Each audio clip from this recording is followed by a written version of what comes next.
Une fête familiale pour célébrer les 350 ans de fondation de l'Église catholique de Québec. Une aventure dans l'Ouest pour détecter des traces de Noé et d'Abraham dans un parc américain.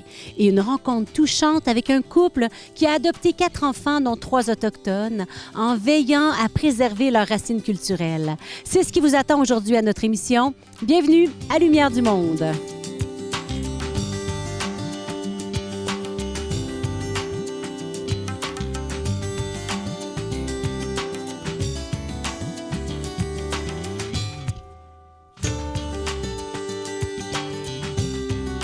Aujourd'hui, nous vous emmenons au cœur de la grande fête familiale qui s'est déroulée les 21 et 22 septembre 2024 pour célébrer les 350 ans du diocèse de Québec. Nous suivons nos 2 reporters, Amélie et Amanda, à travers une fin de semaine mémorable dans le Vieux-Québec. Un véritable carrefour de rencontres entre la communauté catholique locale et les citoyens de partout. C'est une fin de semaine de la grande fête familiale. Il y a plein de choses à faire. Je suis Amanda et comme vous pouvez le constater, il y a déjà beaucoup d'ambiance. Alors, je vous invite à nous suivre dans nos aventures. Écoutez, toute l'année, nous avons été en jubilé. On jubile pourquoi? Parce qu'on célèbre les 350 ans d'abord de la fidélité de Dieu à soutenir cette petite communauté qui a grandi, qui a porté fruit, qui s'est multipliée. On n'a pas divisé le diocèse, on l'a multiplié. Ça mérite qu'on rende gloire à Dieu. Il semblerait qu'il y a quelque chose qui commence là-bas, donc on va se déplacer pour aller voir. Et je vois Monseigneur Péchette, donc on va aller l'interviewer. Dans le fond, on voulait savoir, est-ce que vous pourriez nous parler un petit peu de la fête de cette fin de semaine-ci? Oui, alors c'est la plus grande fin de semaine, la plus festive. Il y a eu beaucoup d'événements depuis le 8 décembre 2023 et ça se prolonge jusqu'au 8 décembre 2024. Mais la grande fin de semaine, c'est celle-ci. Et puis maintenant, c'est la fête familiale qui bat son plein ici, place de l'Hôtel de Ville, de même qu'au jardin de l'Hôtel de Ville. Alors, je suis venu un petit peu circuler parmi les gens, les familles. Oh, j'aperçois à l'horizon, je pense que c'est sœur Marie-Catherine de Saint-Augustin. Bonjour. Est-ce que vous pouvez me parler de ça ici, par exemple? Oui, donc c'est un beau chapelet qui a appartenu à sœur Janine Bouchard, qui est décédée il n'y a pas longtemps. Puis il est très spécial, on peut le faire toucher aux gens aussi, là, vraiment unique ce chapelet-là, comme celui-là. Puis je pense que c'est vraiment le succès, celui-là, il attire beaucoup de gens, les gens aiment le voir, c'est pour ça qu'on a décidé de l'exposer. Je vous invite également, si vous êtes sur les lieux, à visiter notre exposition « Je te salue Notre-Dame », qui est une exposition mariale ayant pour objet le chapelet à ne pas manquer. Nous avons choisi cette fin de semaine-ci parce qu'elle est rapprochée du 1er octobre 1674, qui est la date de fondation officielle du diocèse de Québec. Mais il se trouvait que les évêques du Québec, de tout le Québec, étaient en réunion ici la semaine dernière. Ça s'est terminé vendredi après-midi. Ils sont restés à Québec. Et au cours de la fin de semaine, les évêques de tout le Canada se sont ajoutés. Ce matin, il y avait beaucoup de monde à la cathédrale. Il y avait des familles qui étaient là. La famille diocésaine, c'est une réunion de famille. C'est la raison pour laquelle on a voulu célébrer cette journée-là, sous le signe de la famille. Super, merci beaucoup. Plaisir. Église de Québec, n'oublie pas que ta mission n'est pas de devenir un musée afin de conserver un patrimoine. Même s'il te revient de faire mémoire des actes des apôtres qui t'ont précédé sur cette terre, aujourd'hui, ta mission, c'est de te laisser comme eux, comme tes prédécesseurs, envoyés sur les routes, ouverts et disponibles à toute rencontre. Église de Québec, médite l'exemple que t'a donné ton premier évêque, Saint François de Laval, qui multiplia les visites pastorales dans son immense diocèse pour se rendre proche, au prix de longues marches, épuisante et périlleuse de tous ces peuples divers, en particulier les autochtones que le Seigneur lui confiait. Bon anniversaire, Église de Québec, et que Dieu, qui t'aime, te bénisse et te garde. Amen.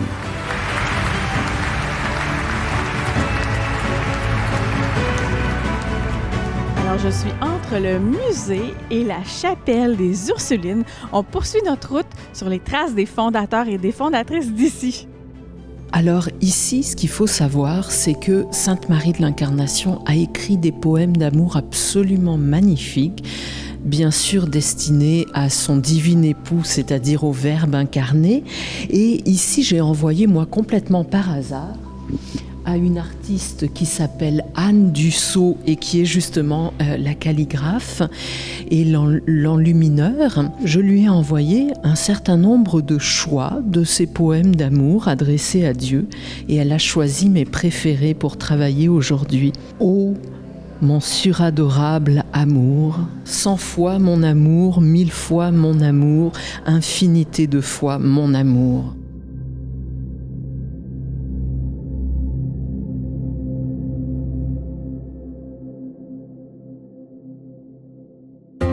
Je continue ma visite et on peut voir qu'il y a des jeux gonflables pour les familles et on va aller voir ça de plus près.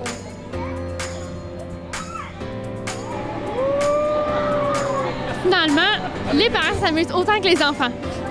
Bonjour! Alors, est-ce que vous pouvez nous dire qu'est-ce que vous faites ici sur le site aujourd'hui?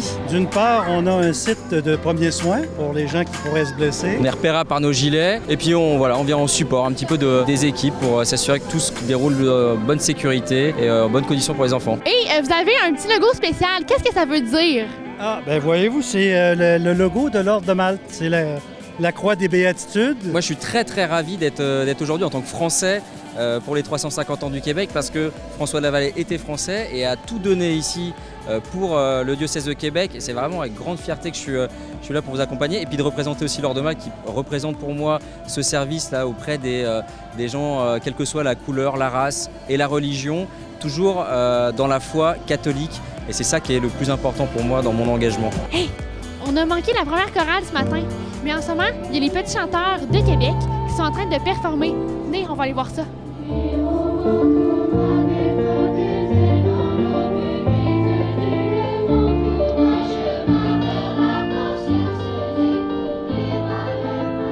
Dans le Vieux-Québec, il y a tellement de belles choses à voir, à tout point de vue, mais au point de vue religieux, là, on a les Ursulines, ou Sainte-Marie de l'Incarnation, où l'éducation a débuté ici, au Québec et au Canada. Il y a chez les Augustines, premier hôpital au nord du Mexique, où on a pris soin des malades, des autochtones, des personnes pauvres.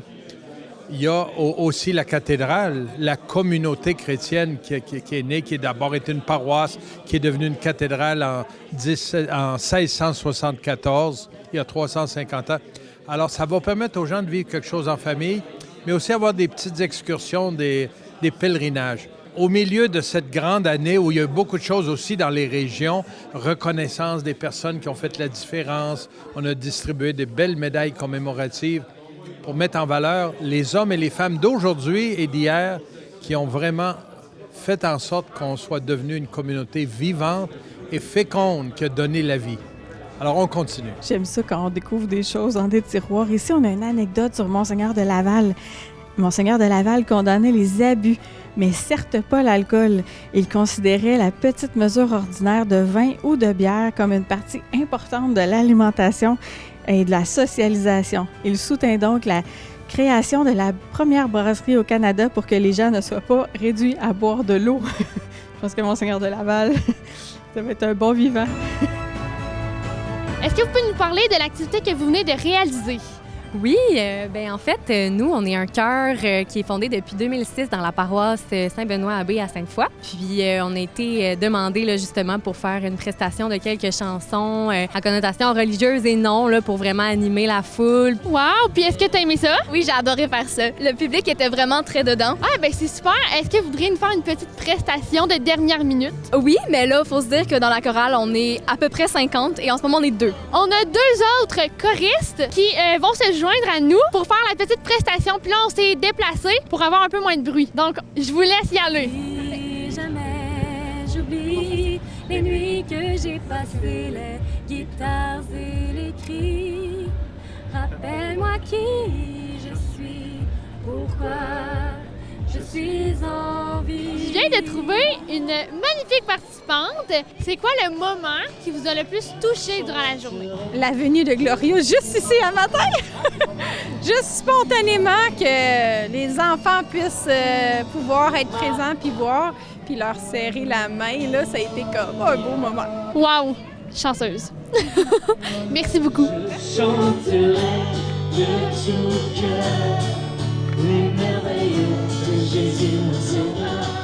N'oublions pas que nos hommes et femmes d'Église, des gens habités par l'amour de Dieu, mais l'amour du prochain aussi, avec un cœur qui voulait partager et prendre soin de l'humanité, ont beaucoup travaillé. Alors, c'est à la fois une fête pour nous, à l'intérieur de l'Église, mais une fête aussi où on espère que la communauté humaine qui est devenue notre Québec, notre Canada, va dire, si on est rendu là où on est là, on en doit une partie, puis peut-être une bonne partie, à ceux qui nous ont formés, qui nous ont accompagnés, qui ont pris soin de nous autres. Alors, c'est dans ce sens-là que c'est une fête aussi, pas seulement religieuse, mais aussi très humaine.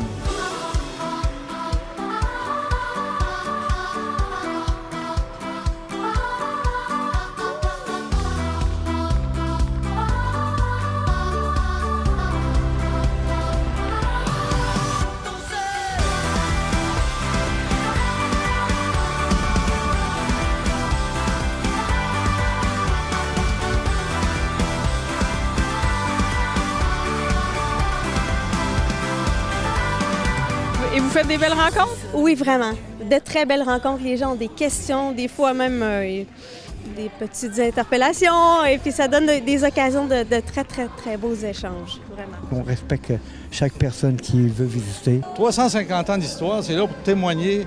C'est nos racines. On fait des belles rencontres, puis c'est amusant. Ouais. Je m'implique parce que j'aime ça, témoigner de ma foi aux gens qui passent ici. Ça nous fait découvrir plein de richesses de notre patrimoine. C'est fantastique. Ça nous met en contact avec des gens très variés d'un peu partout. Je suis nouveau au Québec. Je suis vraiment ravi de pouvoir aider, de participer aux 350 ans. Puis ça nous aide à être fiers de notre ville aussi, fiers de Québec et fiers de notre Église du Québec. Avec tout ce tournage-là, je commence à avoir un petit creux, puis ça sent bon. On va aller voir ce qu'ils sont en train de préparer.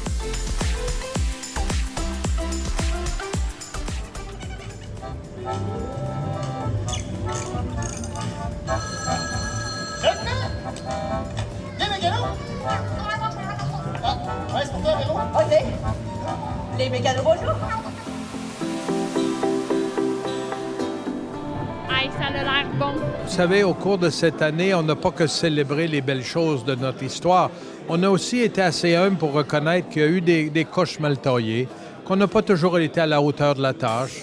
Pas seulement nous, les évêques, mais les baptisés et des membres du clergé, des membres des instituts de vie consacrés. On est des pécheurs et des pécheresses, mais Dieu nous a toujours invités à nous relever et à poursuivre la route.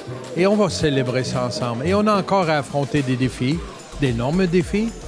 Mais quand on a l'amour de Dieu et l'amour de l'humanité dans le cœur, on est prêt à tout donner puis à poursuivre la route.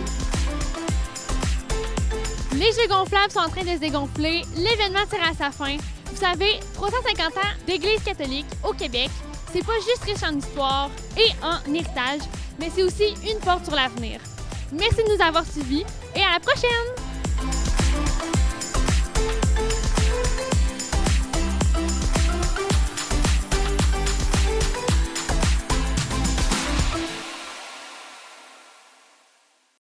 Un grand merci à tous les acteurs et actrices de cette fin de semaine et à nos partenaires, la paroisse Notre-Dame de Québec, le Centre Marie de l'Incarnation, le Centre Marie-Catherine de Saint-Augustin, le Centre François de Laval et la Ville de Québec. Les fêtes du 350e se poursuivent jusqu'au 8 décembre 2024. Alors, pour découvrir toute la programmation, rendez-vous sur www.fête350.ca. Nous poursuivons notre aventure familiale dans l'Ouest américain avec mon mari Martin et notre fille Marguerite. Aujourd'hui, on vous amène au parc national Canyonland en Utah, un lieu aux dimensions inimaginables, sculpté par les rivières Colorado et Green. Préparez-vous à être transporté dans un monde où le temps semble s'arrêter et où la beauté brute de la nature nous rappelle notre propre place dans l'univers. Une vallée aux proportions bibliques. C'est comme ça que le guide du routard décrit Canyonland, un parc américain grandiose et peu connu, somme toute. Enfin, on est arrivé ici un petit peu par hasard parce qu'on avait un camping et puis on a eu l'occasion de venir. Alors, c'était vraiment extraordinaire. On a fait diverses randonnées.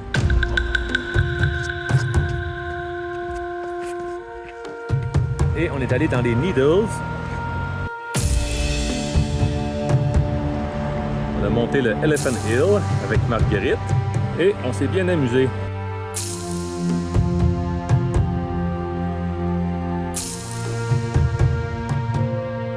Mais dans ce parc, on peut aussi réfléchir à notre histoire sainte. Regardez derrière moi. En fait, les remparts que l'on voit au loin ne sont pas des remparts, c'est la vallée du Colorado. Encore la rivière Colorado qui coule ici. Donc cette vallée, elle est immense. Elle a des dizaines et des dizaines de kilomètres de large. Et j'ai bien aimé le terme d'ampleur biblique qui nous fait penser à la grandeur de notre histoire sainte qui a une sagesse si profonde à nous transmettre. Au loin, on peut distinguer les monts La Salle. On pourrait presque imaginer le mont Ararat, où l'arche de Noé s'est échouée après le déluge. Noé, symbole de foi et de persévérance, il nous montre comment garder espoir même dans les moments difficiles. Il nous rappelle que si l'on met notre foi en Dieu, il nous soutiendra à travers chaque épreuve. L'immense vallée nous rappelle Abraham qui a quitté son pays pour suivre Dieu, marchant avec foi vers une terre inconnue. Comme lui, nous devons parfois quitter notre zone de confort et faire confiance à Dieu. Souvenons-nous de la promesse de Dieu à Abraham, une promesse de bénédiction et de prospérité qu'il nous a fait à nous aussi si nous marchons avec lui.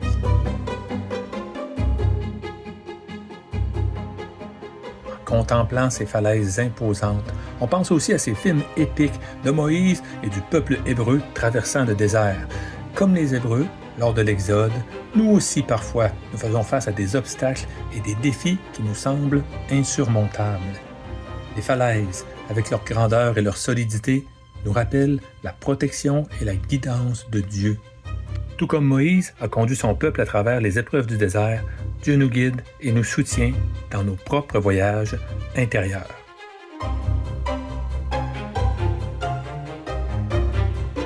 En contemplant cette vallée, nous ressentons une profonde humilité et une gratitude sincère.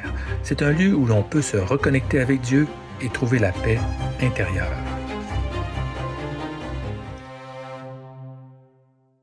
Aujourd'hui, nous vous invitons à découvrir une histoire vraiment touchante et inspirante. C'est celle d'Alain Bilodeau et Jocelyne Guénard, un couple de Roberval au parcours exceptionnel. Ils nous partagent l'histoire de leur famille multiculturelle. Ils ont adopté 4 enfants, dont 3 autochtones, et ils ont consacré leur vie à tisser des liens profonds entre les communautés. À travers ce reportage, nous plongeons dans leur quotidien où l'amour, la résilience et la foi s'entremêlent pour créer une famille unie et ouverte sur le monde. On a adopté 4 enfants, dont 3 sont autochtones, sont Inuits de la communauté de Mastoyache. Mais ça, notre fille, elle a voulu renouer avec ses racines. Une autre jeune fille qui lui ressemblait comme 2 gouttes d'eau. Puis, ils se sont parlé, puis ils se sont aperçus qu'ils sont sœurs, ils étaient sœurs.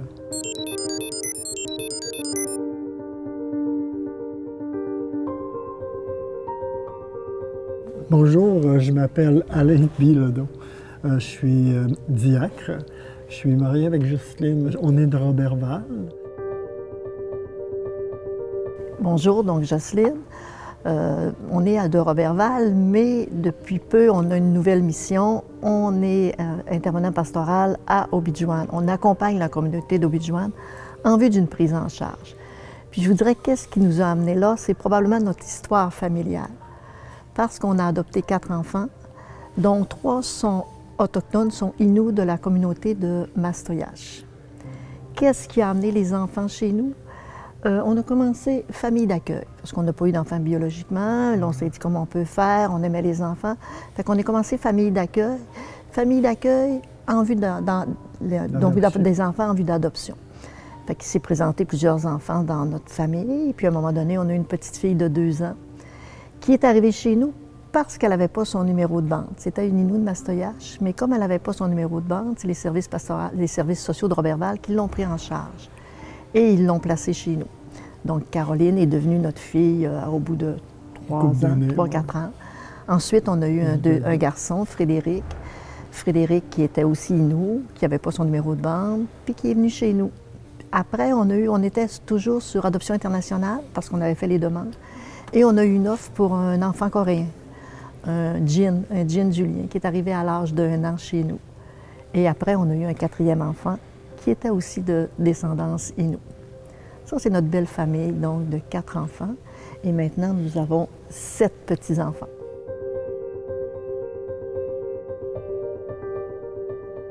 Comment fait-on pour garder aux enfants leurs racines? Comment fait-on pour pas les dénaturer, qu'ils gardent leur propre nature? Nous, ça a toujours été facile. On est, je dirais, on n'est pas du style propriétaire. On est plutôt du style communautaire. Puis on reste proche de Mastoyache, l'endroit d'origine des enfants.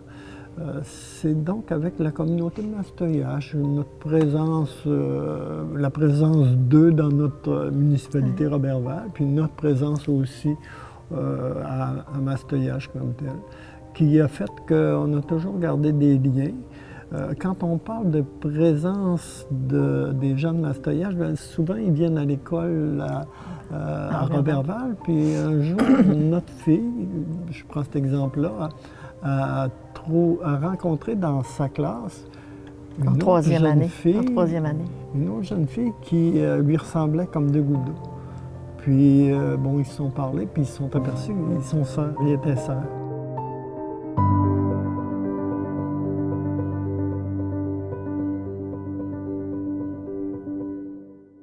Puis notre fille, à l'âge de 15 ans, elle avait renoué avec sa famille naturelle vers l'âge de 13-14 ans, donc elle allait les voir, elle revenait. On n'a jamais caché, puis on a comme facilité ces rencontres-là, toujours dans un esprit d'ouverture. Et sur l'été de ses 15 ans, sa mère était en phase terminale et ils lui ont demandé d'être présent. Puis là, elle nous a dit, là, elle nous appelle, elle a dit, maman, ma mère va mourir, puis tout ça. Puis là, je lui ai demandé qu'est-ce qu'elle voulait. Elle a dit, peux-tu venir me retrouver? Fait moi, je suis allée la retrouver à l'hôpital, mais je me suis tenue à l'écart pour permettre à la famille de vivre les affaires.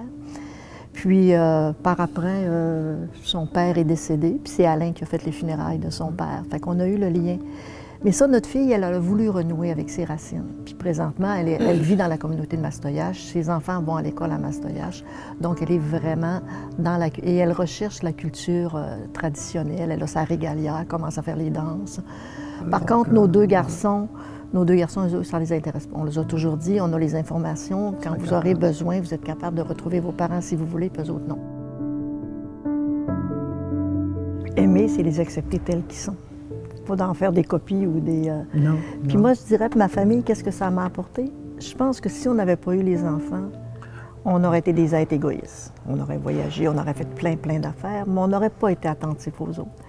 Ils nous ont montré à être attentifs à l'autre, à prendre soin, à faire attention. Je pense que c'est ça qui... Moi, ils m'ont fait grandir. Ils m'ont appris beaucoup.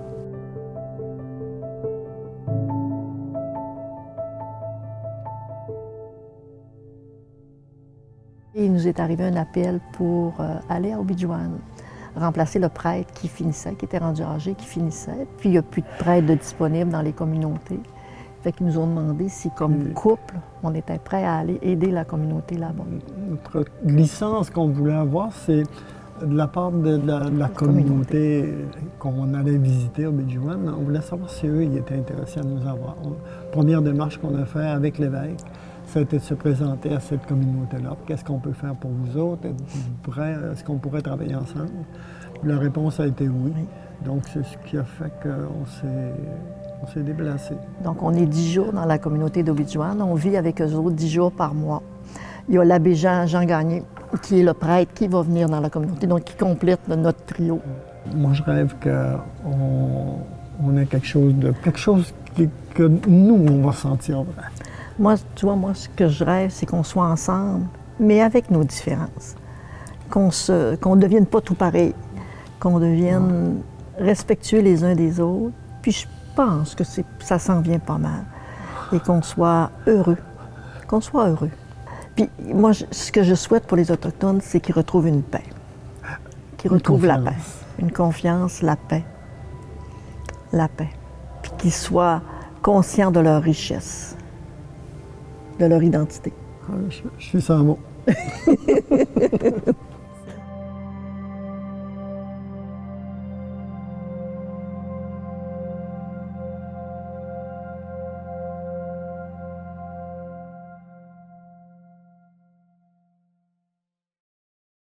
Dans l'Évangile de ce dimanche, un scribe demande à Jésus « Quel est le premier de tous les commandements? » Et Jésus répond « Tu aimeras le Seigneur ton Dieu de tout ton cœur et tu aimeras ton prochain comme toi-même. Il n'y a pas de plus grand commandement que ceux-là. »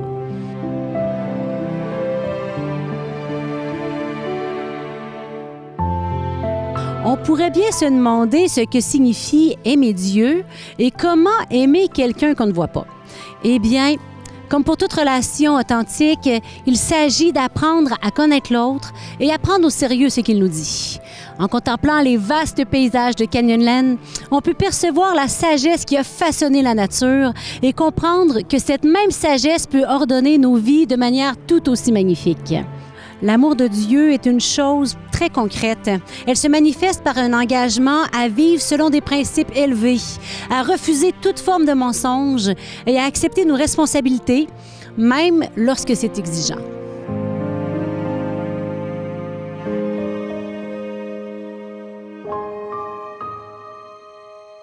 Aimer son prochain, ça signifie vouloir sincèrement le bien d'autrui et agir en conséquence. C'est un engagement à aider les autres à devenir, comme on dit, la meilleure version d'eux-mêmes, à les encourager à surmonter leurs défis et à grandir. Ça implique de chercher activement à améliorer la vie de ceux qui nous entourent. L'histoire inspirante de Alain et Jocelyne, qui ont adopté 4 enfants et tissé des liens profonds entre les communautés, illustre parfaitement cet amour en action.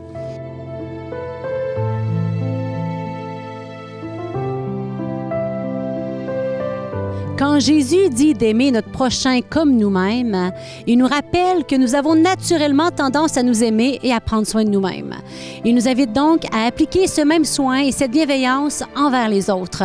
La grande fête familiale a célébré les 350 ans de notre Église diocésaine, honorant tous ceux qui ont aimé leur prochain comme eux-mêmes.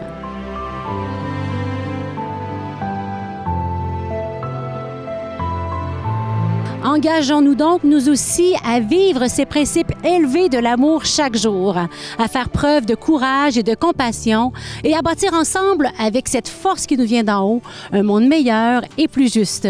Je vous souhaite une belle semaine. Portez-vous bien.